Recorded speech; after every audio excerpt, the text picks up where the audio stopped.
안녕하세요. 스타벅스의 윤충희 PD, 공이사님입니다. 공이사입니다. 예. 저희가 싱큐베이션이라고 독서 모임을 하고 있잖아요. 예. 요즘은 이제 코로나 시즌 이후로는 온라인으로 하고 있는데, 저희가 온라인으로 한다고 해도 토론을 하고 있습니다. 네, 맞아요. 예, 줌을 이용해서 토론을 하고 있는데, 근데 꽤 괜찮더라고요. 정말 좋은 얘기가 많이 나와요. 예. 저희가 그래서 저번에 유머의 마법이란 책을 읽고 그걸 가지고 이제 토론을 했었는데, 이게 유머의 마법이 이제 유머의 긍정적인 면들 이야기해주고 그걸 어떻게 활용할 수 있나 이런 걸 알려주는 책인데, 생각보다 많은 사람들이 좀 적용하기가 힘들다고 하더라고요. 이게 많은 분들이 자기 자신을 좀 재미가 없는 사람이라고 생각을 하시더라고요. 그리고 유머를 하기가 생각보다 꺼려지는 면도 있고, 이게 참 어려운 게 한번 구사를 했잖아요. 네. 근데 만약 반응이 없어. 네. 그럼 되게 그러잖아요. 그렇죠. 그래서 이제 사람들이 유머를 하지 않아도 좀 분위기를 좋게 만드는 방법이 없냐 그러는데, 책에 그런 방법이 나오긴 해요.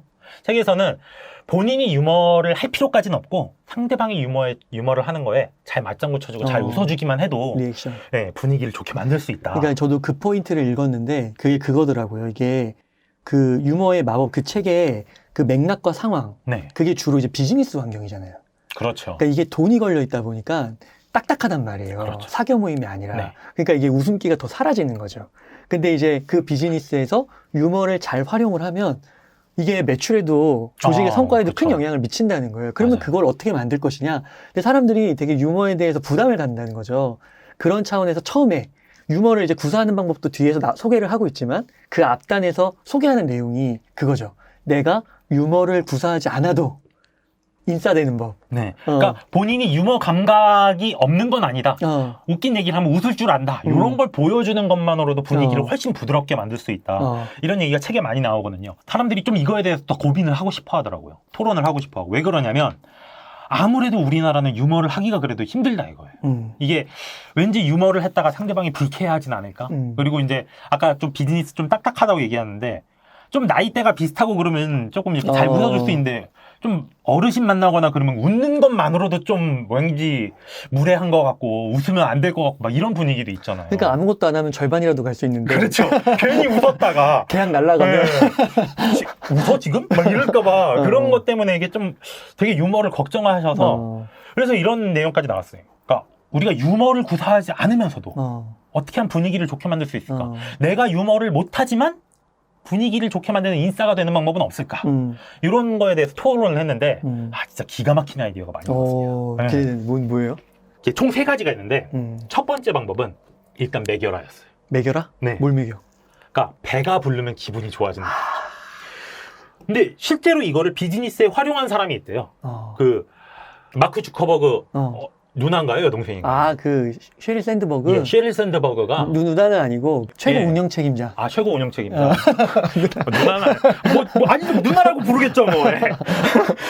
그분이 페이스북에 들어오고 나서 회의에 참석하고 나서 페이스북 회의가 굉장히 분위기가 좋아졌대요. 이유가 뭐냐면 항상 회의 때마다 샌드위치를 갖고 왔대요. 그렇구나. 먹고 하는 거예요. 먹고 하니까 배가 부르고 그러니까 사람들이 긴장이 많이 완화되고 릴렉스하고 그래서 회의 분위기가 정말 좋아졌다 그러더라고요.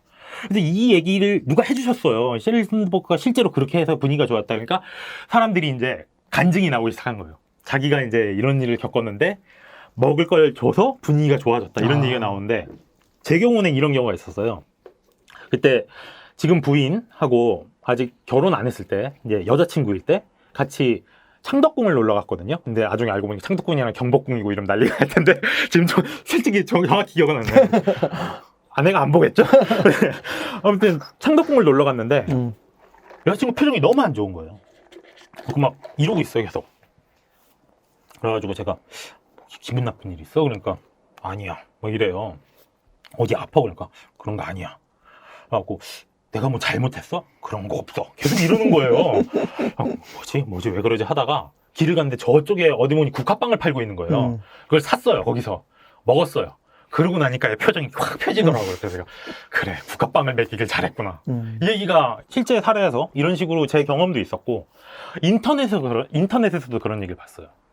어떤 카페 알바가 했던 얘기인데, 테이블에 남녀가 앉아있는데 여자분이 남자한테 엄청나게 짜증을 내더래요. 그래갖고 와, 저 남자는 저걸 어떻게 다 받아주지, 완전 보살이 따로 없네 막 이러는데 여자분이 막 계속 짜증을 내고 막 그러는데 갑자기 남자분이 푹 하고 일어나더라고요.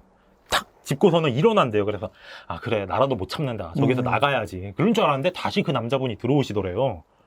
손에는 허니브레드를 들고. 야. 그러더니 그걸 테이블에 딱 놓으면서 남자가 하네. 야 배가 고프면 배가 고프다고 말해. 그러니까 여자분이 혀 째면서 야 너 배고픈 줄 몰랐단 말이야 이랬다는 거예요. 그러고서는 이게 생각보다 그런 것 때문에 기분 나빠하는 사람들도 많구나. 그런 걸 느낄 수가 있었거든요. 이게 진짜 맞는 말이 너무 공감이 되는데 이제 아직 결혼하셨지만 네. 아이는 없으시잖아요. 네. 이제 아이도 가지실 텐데 아기가 네. 엄청 울어요. 근데 그쵸. 왜 우는지 이유를 모르겠어요. 뭔가 불편하면 우는 거죠. 그래서 애기들은. 울지만 업어줘도 계속 울어요. 근데 그때 떡뻥이라고 있어요. 아, 떡뻥. 네. 그 유기농 99.9, 그러니까 거의 100% 과자거든요. 네. 그걸 주어주잖아요. 그럼 갑자기 웃어. 웃음이 갑자기 그치고 그걸 너무 맛있게 먹어요. 네. 그러니까 그거랑 비슷한 거잖아요. 그러니까 인간이 기본적으로 그렇죠. 이 생리적 욕구가 있다는 거죠. 맞아요. 네. 너무 그래서 그걸 공략해서 일단 먹이면 맥이나 예, 정말 좋은 거 분위기가 부드러워진다. 이게 첫 번째 방법이고요. 첫 번째 방법. 네. 그러니까 유머 감각이 없어도 그렇죠? 요렇게 우선 이거 충분히 시작할 수 있잖아요. 그렇죠. 이건 유머 감각이 없어도 그냥 되잖아요. 맛있는 거 그냥 샌드위치 하나 사면 본인이 되는 거. 되게 과묵하고 유머 감각이 없는. 그러니까 이렇게 하면 제가 되게 어느 회사 부장님인데 되게 과묵하고 유머 감각이 없어요. 저만 들어가면 분위기 싸해져요. 근데 딱 어느 날 딱 손에 이제 도너츠 한 다스 딱 들고 와서 그래. 먹어. 그러면은 먹어. 그런데 먹으면서 그거 기분 나빠하는 사람 없거든요. 그래서 그런가 저희 체인지 그라운드 요즘 회의할 때 도너츠가 좀 많이 있는 것 같더라고요. 네, 전 너무 좋아요. 네. 아무튼 그래서 일단 먹여라. 이게 첫 번째 방법이었고요. 그 다음에 두 번째 방법이 의자와 커피입니다. 이게 의자와 커피가 요게 심리학 실험하고 관련이 있어요. 설득에 관한 심리학 실험이었는데요. 두 가지 포즈를 취한 다음에 설득이 얼마나 잘 먹히는지 실험을 해봤대요. 그래서 서 있을 때와 의자에 앉아 있을 때 어떤 상태일 때 설득을 잘 당하느냐, 어느 쪽일 것 같으세요? 아무래도 앉아 있을 때 아닐까요? 예, 맞아요. 앉아 있을 때 훨씬 더 설득을 당할 확률이 높아졌다고 해요.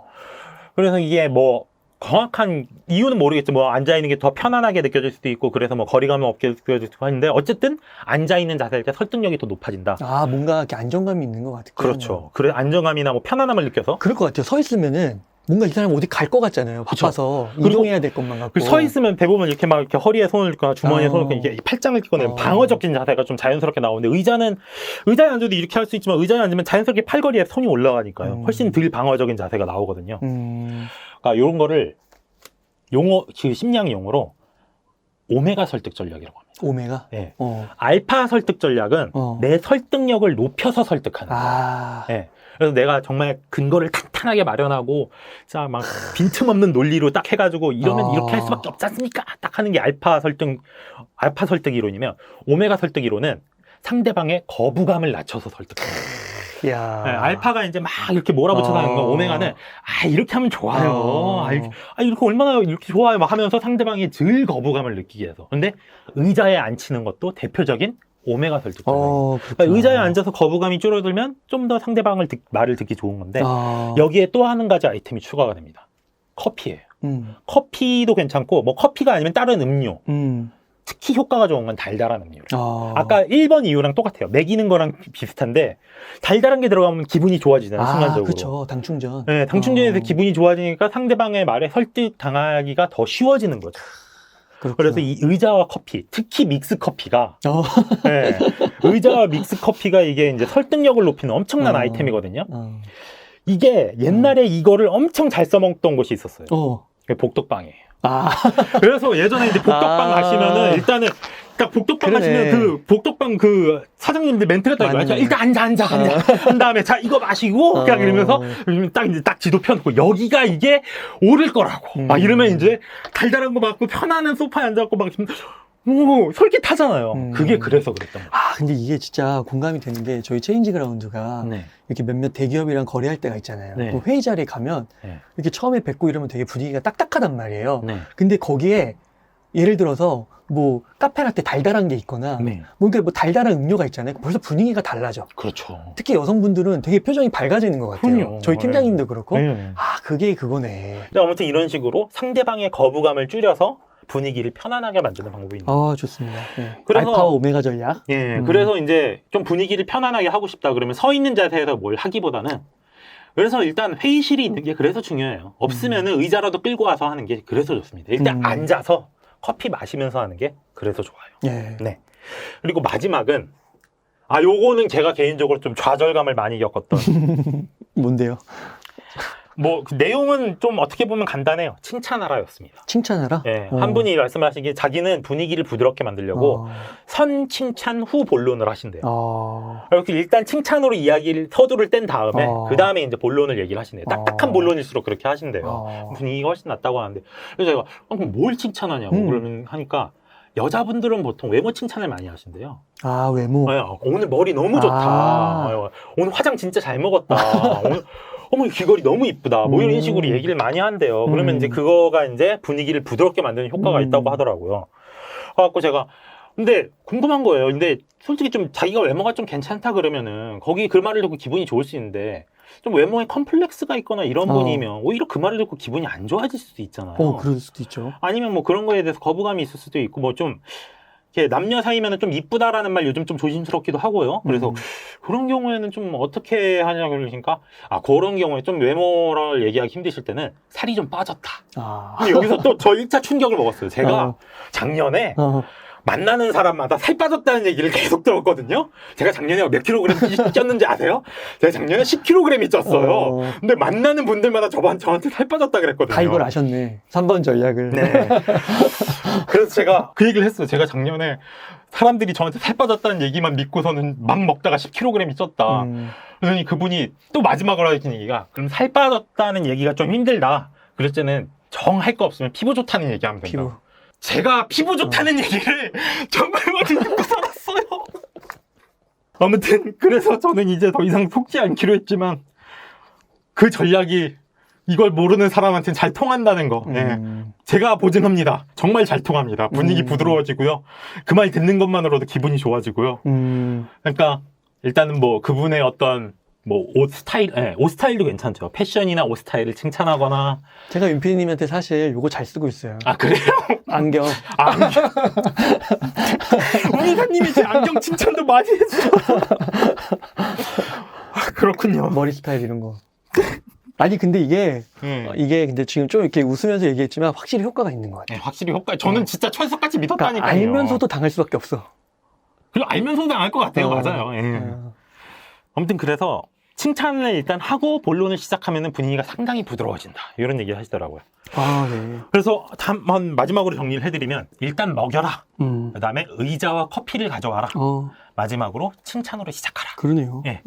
요걸 하시면은 본인이 유머 감각이 없더라도 혹은 과묵한 사람이라도 분위기를 좋게 만들 수 있고 요런 걸 잘하면은 그냥 자연스럽게 인싸가 되는 거예요. 그래서 뭐 이렇게 예를 들어 제가 이런 걸 평상시에 잘 하고 다니고 습관적으로 하고 다니면 충이는 뭔가 이렇게 재밌거나 이런 애는 아니야. 그러면 막 맞아, 걔는 입만 열면 썰렁해. 근데 걔랑 있으면 편하지 않아? 이런 얘기를 이제 듣기 시작하는 거죠. 그럴 수도 있고 이런 게 이제 축적이 되잖아요. 네. 그럼 그 사람에 대한 이미지나 호감 네. 이런 게 좋아지면서 이제 일상에서 이렇게 주고받으면서 관계를 자신감도 생길 것 같아요. 그렇죠. 그러면 조금 더 이제 고급 단계의 유머들 책에서 뒷부분에서 제시하는 그런 패턴 있잖아요. 그런 걸 조금 이렇게 과감하게 할 수 있지 않을까.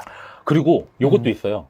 호감이 높아지면 유머 성공률이 높아집니다. 그것도 되게 포인트네요. 이게 밉상인 사람이 얘기하면 아무리 웃긴 얘기해도 안 웃기거든요. 근데 그 호감이라는 게 꼭 잘생긴 얼굴에서만 나오는 거 아니거든요. 이렇게 오래 지내고 노출효과도 있고 그리고 방금 이런 것처럼 평상시에 이렇게 분위기를 업그레이드 시켜주는 그런 습관이 들면은 자연스럽게 그 사람에 대한 호감도 높아지거든요. 그럼 호감이 높아지잖아요. 그럼 그 다음부터는 유머가 잘 먹혀요. 평범한 사람도 그렇죠. 인싸되네요. 우리가 그러니까요. 우리는 현빈도 아니고 그렇다고 무슨 뭐 양세형도 아니고 유재석도 아니지만 그런 우리도 분위기를 좋게 만드는 인싸가 될 수 있습니다. 예.